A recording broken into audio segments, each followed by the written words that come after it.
Philippine, 19 ans, a perdu la vie il y a quelques jours dans un drame atroce. Et voici son visage.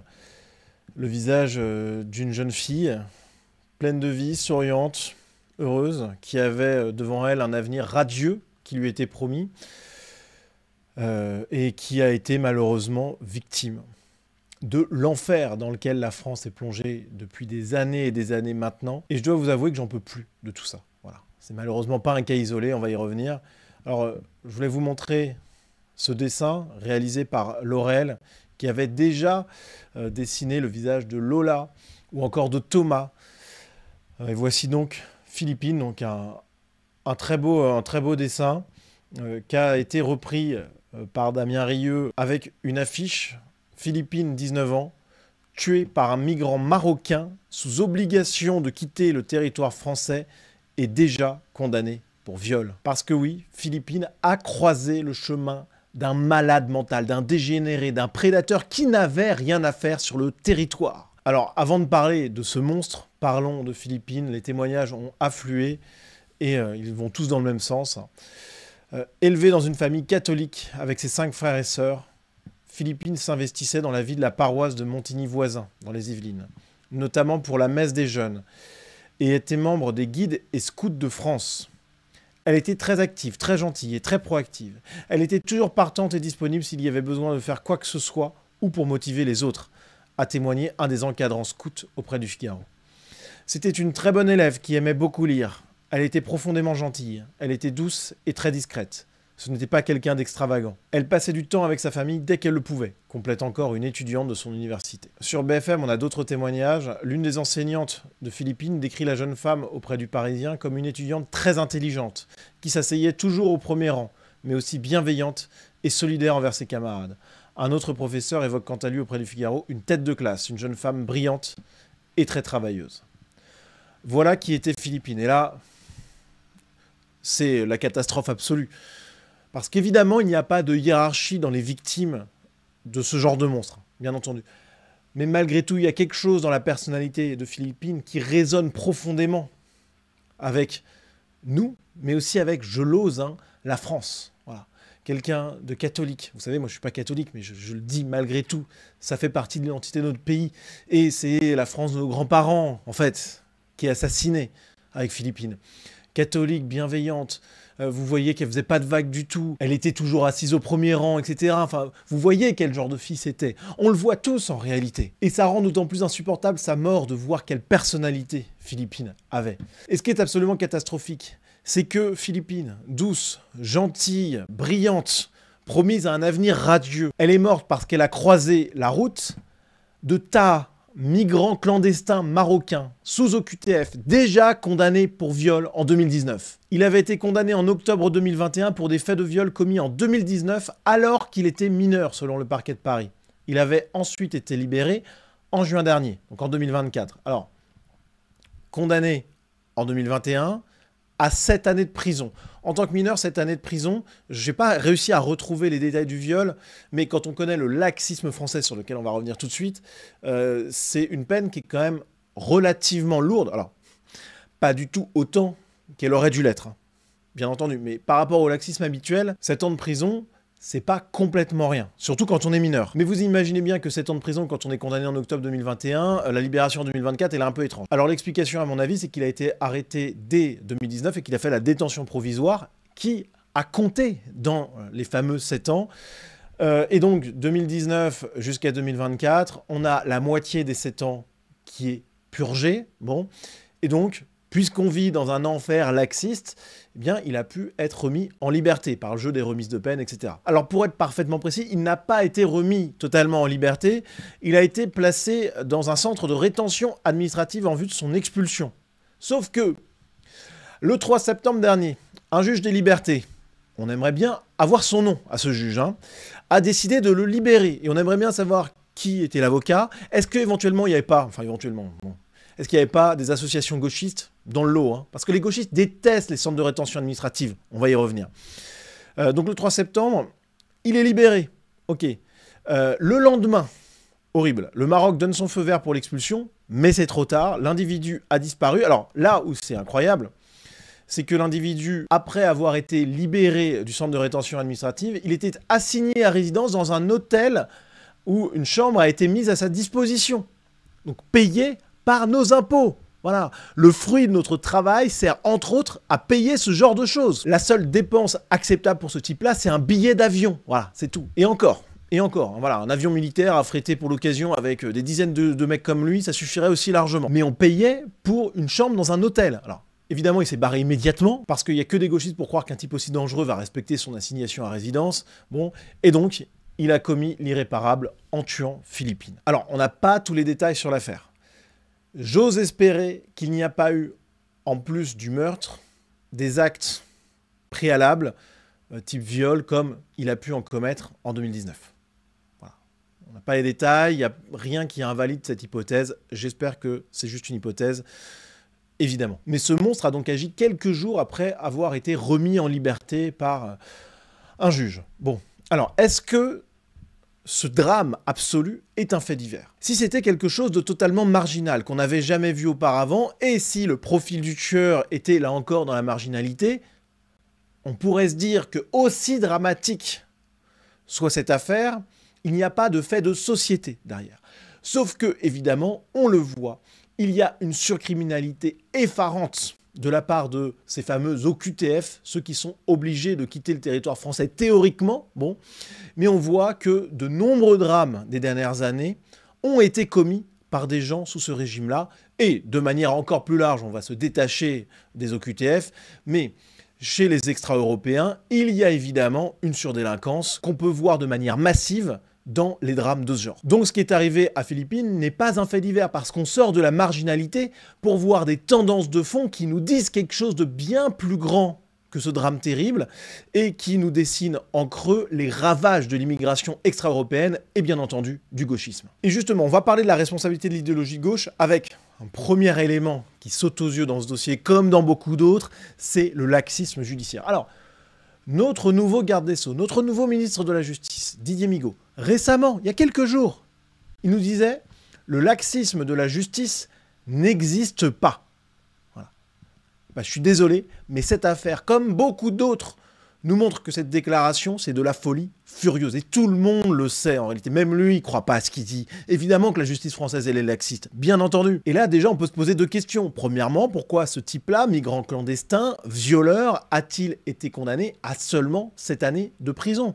Et ensuite, deuxième question, pourquoi n'a-t-il purgé que la moitié de sa peine avant d'être mis dans un centre de rétention administrative, puis d'en sortir par le laxisme judiciaire à nouveau, un juge qui lui redonne sa liberté ou sa semi-liberté, ce qui revient au même. Alors sur le laxisme judiciaire, on a Bruno Retailleau, nouveau ministre de l'Intérieur, qui a réagi au drame qui a touché Philippine et qui a déclaré « À nous de faire évoluer notre arsenal juridique pour protéger les Français ». Mais en réalité, est-ce qu'on a besoin tant que ça de faire évoluer le droit français? Je ne suis pas certain tant que ça. Le viol est puni de 15 ans de réclusion criminelle dans le code pénal. Bon, alors, pour moi, c'est pas assez. Je pense que ça devrait être presque un minimum, en réalité.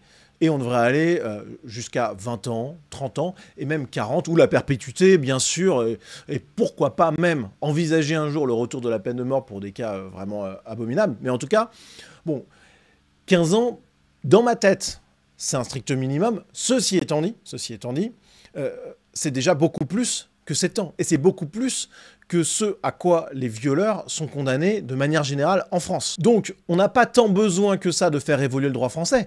On a besoin de faire en sorte que les criminels soient punis exactement comme le code pénal le prévoit. 15 ans de prison pour un viol, eh bien ce type-là, il aurait toujours été emprisonné. Bon. Et du coup, Philippine n'aurait pas été tué. Alors ça n'aurait pas voulu dire qu'une fois sorti, il n'aurait pas commis un meurtre aussi. Hein. Attention, voilà. Clandestin sous OQTF, de toute façon, normalement, c'est dans l'avion dès la sortie de prison. Mais déjà, 15 ans, c'est mieux que 7. Et 15 ans effectifs, sans remise de peine, c'est encore mieux. Donc voilà, avant d'aller faire des nouvelles lois, déjà, assurons-nous que le code pénal soit respecté à la lettre et faisons en sorte, contrairement à ce qu'est sûr Didier Migaud, que le laxisme judiciaire qui existe eh bien, disparaissent. Par ailleurs, le laxisme judiciaire, c'est pas seulement au moment du prononcé de la première peine, c'est aussi, dans cette affaire sordide, le moment où un juge des libertés décide d'accorder la remise en liberté du criminel. Comment est-ce possible qu'on le fasse sortir du centre de rétention administrative dans lequel il est enfermé? Le juge qui a pris cette décision, on doit connaître son nom. Il y a un moment où les juges doivent être responsables devant le peuple de la justice qu'ils rendent. Évidemment, les drames arriveront toujours et le monde parfait n'existe pas, mais on doit minimiser autant que possible la survenue de drames comme celui qui a touché Philippines. Donc les juges doivent rendre des comptes d'une manière ou d'une autre, faut réfléchir à ça, mais les juges ne peuvent pas rester impunis. Ils doivent, à un moment donné, assumer les conséquences de leur jugement. Alors évidemment, il n'y a pas que le laxisme des juges qui est à mettre en cause, il y a aussi un travail à faire sur la société française, sur ceux qui la composent, sur les Français, parce que dans le cas de jugements rendus en assises avec un jury populaire, il y a aussi une sorte de faiblesse dans la punition par rapport à des criminels. Et là, on retrouve les effets pervers, vicieux de l'idéologie de gauche, qui corrompt l'entièreté de notre société et qui amène même des Français moyens, tirés au sort dans le cadre des jurys d'assises, à rendre des verdicts inférieurs à ce que prévoit le code pénal. Donc là, il y a aussi quelque chose sur lequel on doit réfléchir en tant que société. Et au-delà de cette question-là, il y a évidemment le sujet des places de prison. Il y a des juges, qui ne sont pas tous, heureusement, des juges communistes, qui voudraient envoyer en prison de nombreux délinquants, de nombreux criminels, mais qui ne peuvent pas le faire, ou qui ne peuvent pas le faire aussi longtemps qu'ils le souhaiteraient, parce que, effectivement, les prisons sont saturées en France. Alors là, les amis, la solution elle était extrêmement simple. Déjà, on peut accepter que la prison ne soit pas le Club Med et qu'il puisse donc y avoir des cas où les prisonniers se serrent encore plus qu'ils ne le font aujourd'hui. Il y a un moment où la société n'a pas à payer un prix supplémentaire à tout ça et que les types qui ont fauté, tant pis s'ils sont un peu à l'étroit dans leur cellule. Mais en plus de ça, il faut évidemment construire des nouvelles prisons. Il faut des dizaines de milliers de places supplémentaires dans les années à venir. C'est une nécessité absolue. Alors, on a eu un plan de construction de 15 000 places qui a été lancé, voilà, ça a été annoncé en 2018. L'objectif, c'était donc de créer 15 000 places d'ici 2027. Évidemment, parce qu'on a des macronistes aux manettes, ça n'avance pas aussi vite que ça devrait, ça avance beaucoup moins vite que ça devrait, avec de toute manière un objectif qui est largement inférieur à ce qu'il faudrait, parce que là, les amis, il faut voir les choses en grand. Hop, on construit 100 000 places de prison, les amis. C'est un grand chantier. Alors là, normalement, tout le monde est content parce que ça fait du travail. Il y a des entreprises du BTP qui peuvent bosser. Il y a des surveillants à embaucher. Bref, c'est la croissance économique portée par la croissance de la sécurité. Donc tout va bien normalement, mais on y va, voilà. Alors là, on nous dit coût prévisionnel de 4,5 milliards d'euros pour 15 000 places. Déjà, vous me mettez aux manettes, je pense que je vous divise le coût par 2. Il y aura peut-être un petit peu moins de confort pour les détenus, mais ça coûtera moins cher. Déjà, première chose. Ensuite, 4,5 milliards d'euros, on peut les trouver. Des économies monumentales dans le budget de l'État, on peut en faire, j'ai fait une émission Nouvelle Vague là-dessus. 4,5 milliards d'euros, c'est le coût de la niche fiscale accordée aux retraités qui ont droit à un abattement sur leurs impôts de 10% pour frais professionnels, ce qui n'a aucun sens. 4,5 milliards par an, d'accord? Bon, chaque année, on peut donc, rien qu'en retirant cet abattement fiscal qui n'a aucun sens, on peut construire 15 000 places de prison par an. C'est un bon rythme. Moi, ça me va. On met du monde au boulot, il n'y a pas de problème. Donc, tout est question de volonté politique. Et si nos gouvernants ne veulent pas assurer la sécurité des Français en construisant de nouvelles prisons, en finissant avec le laxisme judiciaire, eh bien, il va être temps qu'ils soient remplacés et qu'arrivent au pouvoir des gens qui ont vraiment à cœur de sauver la France. Autre sujet sur lequel on voit le rôle infâme, ignoble du gauchisme, c'est bien entendu la non-exécution des OQTF. Le meurtrier, Taha, marocain, sous obligation de quitter le territoire français, n'a pas été expulsé. Et là encore, on est sur quelque chose d'inacceptable. Marc Vanguard a repris des données. Depuis 2012, 1 million d'obligations de quitter le territoire français n'ont pas été exécutées. 1 million. Alors, il y a des OQTF qui parfois se superposent. Un migrant peut avoir plusieurs OQTF. Ok. Mais, de manière générale, c'est quand même un chiffre qui est cataclysmique. 1 million d'OQTF non exécutés. Alors quand on regarde en taux, plutôt qu'en valeur absolue, le taux d'exécution des OQTF affiche un taux inférieur à 10% depuis le Covid. Il était de 6,9% en 2022. Moins de 7% des OQTF sont exécutés.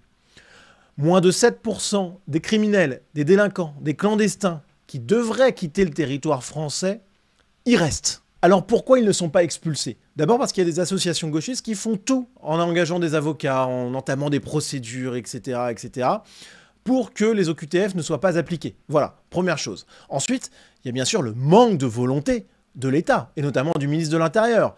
Alors, avec Bruno Retailleau, ça va peut-être changer. Il a déclaré sur Europe 1, c'est un engagement, on va augmenter considérablement le taux d'exécution des obligations de quitter le territoire français. Donc ça, c'est une déclaration, bon, on verra ce que ça vaut, ça va dans le bon sens, donc on va éviter d'être trop mauvais esprit tout de suite, mais il y a évidemment eu un grave manque de volonté de la part des précédents ministres de l'Intérieur. On avait Darmanin dernièrement, hein. Je peux vous dire que les OQTF, évidemment qu'elles n'étaient pas exécutées. Il y a aussi un autre problème quand on parle des OQTF, c'est qu'il faut un laissez-passer consulaire du pays dans lequel on renvoie le clandestin, le criminel, le délinquant, etc. Bon.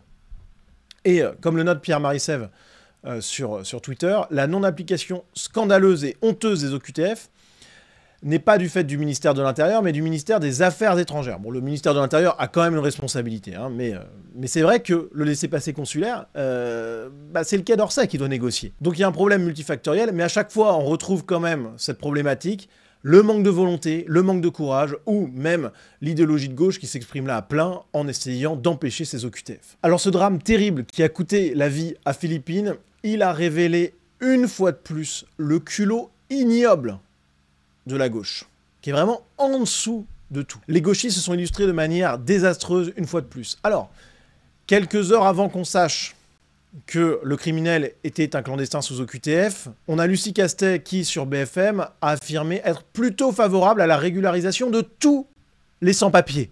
Voilà. Donc comme ça, il n'y a même plus d'OQTF, puisqu'il n'y a plus de raison d'expulser ces gens-là, même s'ils sont des criminels et des délinquants, hop, on les régularise, on en fait des Français. Truc complètement dingue. Alors évidemment, c'est une question de timing, hein, mais vous voyez bien là la folie furieuse de la gauche, clairement. Et là où il n'y a pas eu de question de timing, c'est avec ce tweet d'Ercilia Soudet. Ercilia Soudet, députée France Insoumise, abominable. Vraiment abominable cette nana. Hein. Comme vous l'avez noté dans cette affaire, le criminel est passé par un centre de rétention administrative. Ercilia Soudet le savait parfaitement, cette donnée était totalement connue, mais regardez ce qu'elle a tweeté malgré ça. Franchement, c'est de la folie. Hein. Elle reprend un article qui revient sur une visite de sa part. Elle était accompagnée d'Aurélien Taché, autre député gauchiste abominable, dans un centre de rétention administrative. Et donc le jour où on apprend que l'assassin de Philippine est passé par un centre de rétention administrative, on a Ercilia Soudet qui nous fait un tweet larmoyant sur les clandestins dans ces centres de rétention administratifs. C'est tout simplement dégueulasse. Il n'y a pas d'autre mot. Et puis on a aussi, alors c'est peut-être plus anecdotique en apparence parce que ça apparaît moins frontal, mais pourtant c'est encore pire, on a l'occultation médiatique. Ici, le JT de France 2 présenté par Anne-Sophie Lapix, qui a caché un élément essentiel qui était pourtant parfaitement connu des journalistes, hein, tout le monde le savait déjà sur les réseaux sociaux, le fait que l'assassin de Philippine était sous OQTF. Ça n'a pas été mentionné dans le sujet de France 2. Donc là, on a une occultation délibérée de la part d'Anne-Sophie Lapix et ses équipes. C'est absolument ignoble. Au-delà de l'attitude de ces représentants officiels du gauchisme, on a eu sur les réseaux sociaux notamment des réactions de la part de normies gauchistes complètement déconnectés du réel. Prenons par exemple Mathias Vargon qui était en plateau sur BFM, hein, qui a déclaré qu'il fallait attendre un peu et avoir des informations de surtout pas se jeter sur cette affaire, ce drame ayant touché Philippine, car ça alimente le rassemblement national. Voilà la préoccupation de ces gens-là. La peur de voir le score du RN augmenter, la peur de voir la droite prendre le pouvoir en France. Et évidemment, comme le note le Lapin du Futur dans son tweet, il n'y aura pas de réaction du joueur du grenier, d'Antoine Daniel, pas de une de Libération, à peine une phrase au JT de 20h sans rien dire du profil du tueur, effectivement. Pas de vidéo d'Usul, pas de chronique de Patrick Cohen, sauf pour parler de la récupération de l'extrême droite, comme c'était le cas pour Crépol. Bref, silence radio de tous ces normies gauchistes ou normies gauchisés sous emprise de cette idéologie mortelle pour notre pays, qui se taisent, voilà, tous ces gens-là se taisent. Eux qui en font des tonnes quand il y a une victime musulmane, extra-européenne, enfin inverser la couleur, inverser les profils des suspects, et là vous avez évidemment l'émoi général à gauche. Et cette hypocrisie, cette lâcheté, elle n'est plus supportable. Comme le dit toujours le Lapin du Futur dans son tweet, il faut que la honte change de camp. Voilà. En famille, au bureau, à la boulangerie, partout, il faut qu'il devienne honteux de ne pas parler de Philippine et non pas d'en parler. Alors évidemment, ça ne se fera pas d'un claquement de doigts, ce changement de mentalité. Mais il faut que toutes ces belles âmes qui prennent la parole sur certains sujets. Alors que là, on n'a pas un fait divers. On n'a pas quelque chose qui est marginal. On a un drame qui s'inscrit dans un mouvement de fond. OQTF, criminels extra-européens, victimes françaises, victimes autochtones, voilà. Ça, évidemment, qu'il y a tellement de répétitions dans ce schéma que ça en devient un fait de société d'une importance fondamentale. Mais les normie-gauchistes, ils ont toujours du mal là-dessus. Regardez ce compte Twitter, qui est une nana qui refuse de voter RN, voilà. Mais qui est d'accord avec, en réalité. Voilà ce qu'elle répond, parce qu'elle met un message sur Philippines, et elle se prend des réponses normales, hein, type « c'est de ta faute, tu n'avais qu'à voter Rassemblement National », ce qui est objectivement vrai. Hein. Et là, voilà ce qu'elle répond « Je ne veux pas du RN au pouvoir, je veux que les autres partis s'emparent du problème, gauche et droite, point ». Donc en fait, elle veut le programme du RN sans voter pour le RN. Il y a un petit problème quand même. En réalité, elle a peur de franchir le Rubicon, que les Français sont pourtant de plus en plus nombreux à franchir. Elle a peur de voter pour la droite. Voilà, parce que nous sommes dans une société où la gauche a totalement gagné la bataille idéologique, intellectuelle, culturelle et politique. Et donc tout ce qui est ordre, sécurité, fermeté contre l'immigration extra-européenne, etc., tout ça qui est rattaché à la droite, mais qui est de bon sens. Tous les pays du monde font ça. Mais vu que la gauche ne le fait pas et lutte contre le bon sens, et qu'elle règne sur les esprits malheureusement, eh bien on a ce genre de personne qui nous dit voilà, je veux le RN mais sans le RN. C'est pas comme ça que ça fonctionne. Même chose pour Tanguy Lacroix sur Twitter, quand il y a un fait divers. C'est pas un fait divers, là encore. Hein. Les droitards aiment bien nous dire « tu as voté pour ça », comme si on votait à gauche spécifiquement parce qu'on a trop envie de se faire trucider par un migrant multirécidiviste sous OQTF. Et là, je suis désolé, alors la réponse d'Hermine est parfaite. Hein. Oui, vous votez littéralement pour des gens qui veulent que les clandestins restent en France, qui veulent les régulariser, hein, et des gens qui trouvent que la justice n'est pas laxiste. Voilà pour qui vous votez. Donc vous avez beau dire oui mais je vote pour les aides sociales, etc. Bon, comme si on n'avait pas assez, merci les aides sociales, hein, pour le clandestin sous OQTF, logé à l'hôtel, pas de problème. Le socialisme c'est super. Hein. Vraiment, dans une société multiethnique, multiculturelle, l'impôt, les taxes, tout ça c'est de l'impôt ethnique. Bon, mais quand vous votez pour le socialisme à la limite, vous votez aussi pour des gens qui sont des dégénérés, qui croient vraiment que la justice est beaucoup trop dure, et qui croient vraiment qu'on peut accueillir des millions et des millions d'extra-européens sans problème, qu'on peut les naturaliser, les régulariser. Donc oui, vous votez pour que Philippines soit tuée. Vous êtes co-responsable, évidemment. Bon, voilà ce que j'avais à dire sur cette affaire. Il y aurait beaucoup de choses encore à creuser, mais je dois vous avouer que je suis fatigué. Vraiment, je suis fatigué de tout ça, comme vous, je pense. Et de toute manière, c'est de la répétition, parce qu'à chaque drame, c'est la même chose. Voilà. Alors, ce qu'on voit, c'est quand même un peu de positif dans tout ça, c'est que peu à peu, les discours évoluent, y compris à gauche. Voilà, les gens sont en train de comprendre quand même qu'il y a quelque chose qui ne va pas avec l'idéologie de gauche, le laxisme, avec les places de prison qui manquent, avec le peu de fermeté quant à l'exécution des OQTF, etc. Donc, le bon sens, le discours de droite avance progressivement, mais à quel prix, bordel? À quel prix? Parce que tous les gens qui refusent de voter RN parce que ça leur salirait un peu les mains, ça ferait moins bien dans les dîners mondains, etc. Et finalement, ils acceptent que la variable d'ajustement à l'arrivée d'un gouvernement qui prendrait des mesures RN pour les appliquer, etc. Ils acceptent que la variable d'ajustement d'ici à ce que cette hypothèse complètement fantaisiste arrive, hein, parce qu'en fait, il faut que le RN arrive au pouvoir ou un parti de droite, bon, mais ils acceptent donc que la variable d'ajustement d'ici à ce futur hypothétique, eh bien ça soit Philippines, ça soit Lola, ça soit Thomas, ça soit plein d'autres personnes qui subissent les ravages de l'immigration extra-européenne et, entre autres, des OQTF. Donc c'est absolument dégueulasse sur le plan humain. Dégueulasse, il faut que ces gens-là comprennent. Mais ce qu'on peut voir, ce que j'ai dit que j'allais parler du positif, c'est que voilà, il y a une prise de conscience générale, les gens de droite en peuvent plus, les gens de gauche commencent à comprendre, les normies un peu centristes voient qu'effectivement les gauchistes sont complètement largués, donc la droite apparaît de plus en plus comme le camp de la raison, de l'ordre, de la sécurité face à l'hystérie, à la folie et même à l'ignominie de la gauche. Donc ça, c'est quand même quelque chose qu'il faut noter. Voilà. On peut évidemment pas s'en réjouir parce qu'on aimerait plutôt être au pouvoir depuis longtemps et que ça soit réglé et que Philippines soit toujours en vie. Évidemment, évidemment. Alors, je le précise quand même, la famille a mis en place une cagnotte pour Philippines sur Litchi. Je vais vous mettre le lien en description, évidemment. Bien entendu, ça ne remplacera pas Philippines, mais ça permettra à sa famille de lui assurer des obsèques dignes, de couvrir tout ça, et puis aussi de montrer notre solidarité de manière générale. Je pense que c'est important de le faire. Donc je compte sur vous. Voilà, vous avez la cagnotte en description. Et puis, presque encore plus important que la cagnotte finalement, un rassemblement pour Philippines qui est organisé par Alice Cordier, ou en tout cas dont Alice Cordier fait la promotion. Je ne sais pas si c'est elle qui a organisé, si c'est le collectif Némésis, si c'est un collectif transpartisan. Je ne sais pas exactement. Mais en tout cas, il y a un rassemblement d'hommage pour Philippines qui est organisé à Paris ce dimanche 29 septembre, place d'Enfer à 15 h. J'y serai, je ferai le déplacement pour l'occasion. Je vais très rarement à Paris. Mais pour ce genre d'événement, je me dois évidemment d'être là. Voilà. J'espère vous y voir nombreux, les amis. À très vite.